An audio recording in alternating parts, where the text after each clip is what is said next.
Good morning dad. हाँ good morning यार, मैं सोच रहा हूँ नजर उतरवा लेते हैं। आई नो मैं अच्छा दिखता हूँ बट मुझे नजर नहीं लगी है। अबे तेरी बात कौन कर रहा है?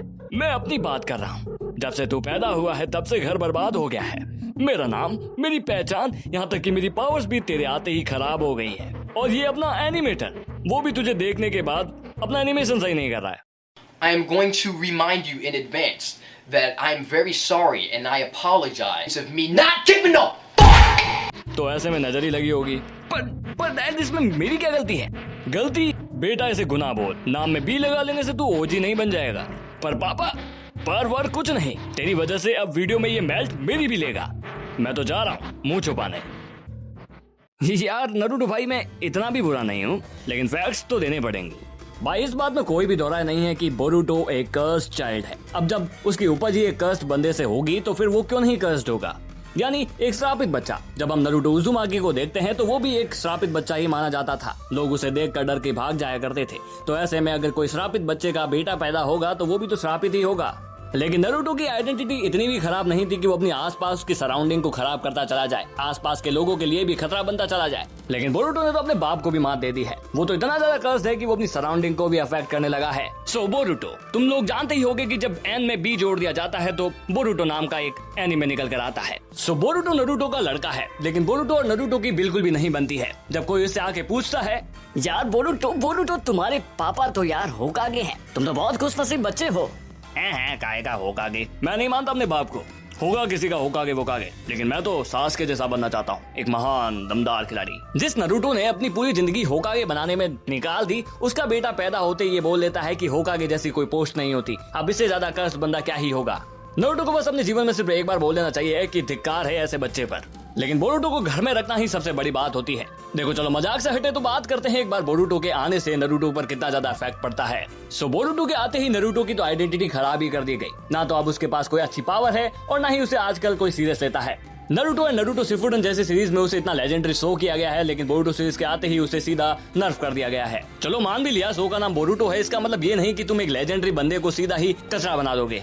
लेकिन देखो बोरुटो का कर्ज सिर्फ उसकी फैमिली को अफेक्ट नहीं करता। बोरुटो का कर्ज फोर्थ वॉल को ब्रेक करके एनिमेशन स्टूडियो को भी अफेक्ट करने लगता है। बोरुटो का एनिमेशन देख के लगता था कि एनिमेटर्स अपने हाथ खड़े कर एनिमेशन कर रहे हैं। कोई बंदा कैसे भी रैंडमली हवा में उड़ रहा है, कोई बंदा कुछ भी कर रहा है, किसी के तो एक्सप्रेशन ही नहीं आ रहे और कुछ तो स्टिल फ्रेम्स लग रहे हैं। ना बोरुटो को सीधी स्ट्रेट आउट हेट मिलने लगती है इसके बाद, क्योंकि उसका कर्ज इतना ज्यादा हाइपर हो चुका था कि लोग उसे देखना भी नहीं चाह रहे थे। वो तो भला वो लोगों का जो उन्होंने हेट देना चालू कर दिया, जिसकी वजह से बोरुटो की सीरीज को ही रोक दिया गया। मैंने जैसा पहले ही बोल दिया था कि बोरुटो सिर्फ अपनी फैमिली को नहीं अफेक्ट कर रहा, वो पूरी सराउंडिंग को ही अफेक्ट करता है। जैसे कि सासके को ही देख लो, जब नरूटो को नर्फ कर दिया ही गया था तो फिर सासके कौन सी बड़ी खेत की मूली थी, उसे भी नर्फ करना इन्होंने जरूरी समझ लिया। नरूटो के ओजी कैरेक्टर्स के जो लुक थे, उन डिजाइन को इतना घटिया करके दिखाया गया कि यार देखना भी वाजिब नहीं था। लेकिन चलो मान भी लिया कि एनिमेशन को स्मूथ बनाने के लिए उन्होंने ऐसे लुक दिए, लेकिन एनिमेशन था कहाँ भाई?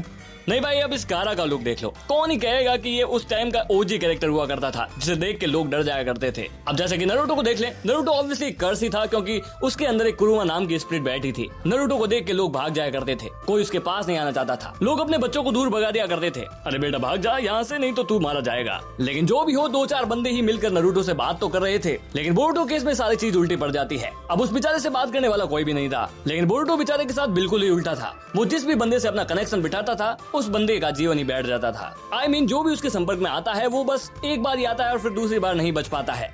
बोरुटो के माँ बाप पे उसका कर्ज सबसे पहले देखने को मिलता है जब नरूटो और हिनाटा दोनों ही कावाकी के हाथों एक स्पेस में भेज दिए जाते हैं। उसके बाद से किसी को नहीं मिलते।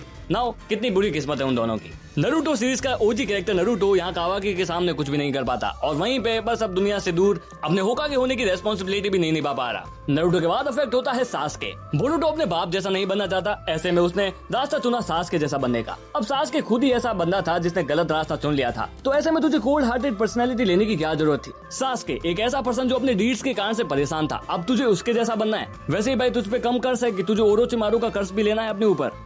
बट नो डाउट उसके संपर्क में कोई भी आता है तो उसकी वाट लगी जाती है। यहाँ पर सासके को भी 10 टेल के बीस्ट उठाकर ले जाते हैं, उसका डोपलगैंगर बना लेते हैं और पता नहीं क्या क्या करते हैं। But no doubt recent chapter में हमें ये मालूम लगता है कि बोरुटो ने साराडा को भी खो दिया है। लेकिन बोरुटो कुछ भी हो, दूसरों पे कर्ज लगाए चाहे ना लगाए, लेकिन बोरुटो की लाइफ खुद एक बहुत बड़ा कर्ज है। नरूटो और बोरुटो की लाइफ एक जैसी है। नरूटो ने जिस सीरीज में अपने आप को पेन में देखा था, वैसे ही आज बोरुटो भी उस पेन को झेल रहा है। नो डाउट बोरुटो की हालत इतनी खराब है कि उसके घर में भी उसे कोई नहीं पूछता। अचानक से एक रैंडम बंदा कावाकी नाम का उसके घर में घुस आता है। नारुतो और हिनाटा को तो उस पर प्यार आ जाता है, वो उसे अपना बच्चा ही मान लेते हैं और धीरे धीरे भाई अपना बोरुटो भी उसे अपना भाई मान लेता है। लेकिन किसी ने एक बार भी सोचा नहीं कि कावाकी के मन में उसको भाई बनाने की कोई इच्छा नहीं थी। एंड भाई कावाकी ने धीरे धीरे करके बोरुटो का पत्ता ही साफ कर दिया, उसे अपने ही घर से बाहर निकाल दिया। और हद तो तब हो गई जब आयडा नाम की एक लड़की आती है और अपनी एक पावर यूज करती है, ओमनीपोटेंस। इस पावर की हेल्प से वो कावाकी और बोरुटो की पर्सनैलिटी को एक्सचेंज कर देती है। यानी अब लोगों के लिए कावाकी बोरुटो होता है और बोरुटो कावाकी। और कावाकी ने गांव में ऐसे बुरे काम किए थे कि अब बोरुटो को सब एक ट्रेटर मानने लगते हैं। भाई का हार्ड लक बैड लक सब खराब है। इन कंडीशन बोरुटो की लाइफ नारुतो जैसी है। जैसा कि लोग बचपन में नारुतो को छोड़कर निकल जाते थे, बट उसके अपोजिट बोरुटो को लोग उसके अडल्टहुड में छोड़कर चले जा रहे हैं। बोरुटो सबकी हेल्प करने में लगा है, लेकिन लोग उसकी हेल्प को इग्नोर कर दे रहे हैं। Now I feel very sad for Boruto. भाई मुझे रोना आ रहा है, मैं रो लूं भाई, लेकिन बोरुटो तुम मत रोना यार, क्या ना तुम अच्छे नहीं लगते। बट भाइयों मुझे गलत मत समझना, मैं यहाँ पर बोरुटो की अच्छाई को बताने वाला था, लेकिन हाँ थोड़ी बहुत गलतियों की वजह से मैं सीधा आगे निकल गया। लेकिन सही बात तो यही है कि बोरुटो इस पूरी सीरीज का सबसे पावरफुल कैरेक्टर है। चाहे वो नारुतो सीरीज में भी क्यों ना आ जाता, लेकिन फिर भी बोरुटो उन लोगों से ज्यादा पावरफुल होता। नारुतो सीरीज में सभी लोग अपना चक्रा खुद से निकाल कर जमीन में डाला करते थे या पानी वानी पे चलने के लिए डाला करते थे, लेकिन बोरुटो का जो चक्रा है वो खुद जमीन से अंदर आता है। यानी उसकी फेवरेट एबिलिटी उजुहिको, जिसमें वो जमीन से चक्रा जनरेट करके अपनी बॉडी में ले लेता है। Now isn't that wonderful. Now इस सीरीज में बोरुटो को भले ही कितने सारे कर्सेस का सामना करना क्यों ना पड़ा हो, बट आई कैन से कि बोरुटो नारुतो से ज्यादा बेटर है और उसकी कहानी में भी उतना ही इम्पैक्ट है जितनी नारुतो की कहानी में है। थैंक्स टू किशिमोटो, जिसने कहानी को जल्दी अपने हाथों में ले लिया, अदरवाइज ये कहानी कभी भी बर्बाद हो सकती थी। So guys, what's your thought on Boruto? Let me know in the comment box. बाकी आज की वीडियो में बस इतना ही, बोरुटो की ज्यादा बेइज्जती और नहीं करेंगे, क्योंकि बोरुटो सीरीज एक काफी बढ़िया सीरीज है। अगर तुम्हें बोरुटो सीरीज पसंद है तो उसके लिए भी लाइक करो, और अगर मेरी वीडियो भी पसंद आई हो तो उसके लिए भी लाइक मारो। और हाँ, कमेंट्स में जरूर से बता देना अगली वीडियो किस कैरेक्टर पे होनी चाहिए और तुम्हें क्या चीज अच्छी लगती है, उस पर भी मेरे को बता देना। सब्सक्राइब भी कर लेना चैनल को। मैं मिलता हूँ तुमसे अगली वीडियो में। Till then bye.